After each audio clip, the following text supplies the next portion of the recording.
கருப்பு முடி மற்றும் பிரகாசமான பழுப்பு நிற கண்கள் கொண்ட ஒரு மகிழ்ச்சியான 10 வயது கிராமத்து சிறுவன் அமைதியான பண்ணை வாழ்க்கையை அனுபவித்து பசுக்கள் மற்றும் கோழிகளுக்கு உணவளித்து தனது நாளைத் தொடங்குகிறான். அவன் தன் குடும்பத்துடன் சேர்ந்து பசுக்களுக்கு பால் கறப்பது, பயிர்களுக்கு தண்ணீர் பாய்ச்சுவது போன்ற வேலைகளில் உதவுகிறான்.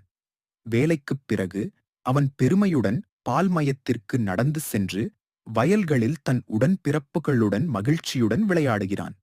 பள்ளியில் அவன் கடினமாக படிக்கிறான், வகுப்புத் தோழர்களுக்கு உதவுகிறான், சிறந்த மதிப்பெண்களைப் பெறுகிறான். ஆசிரியர்களும் கிராம மக்களும் அவனது கருணை, அர்ப்பணிப்பு மற்றும் கனவுகளை போற்றுகிறார்கள்.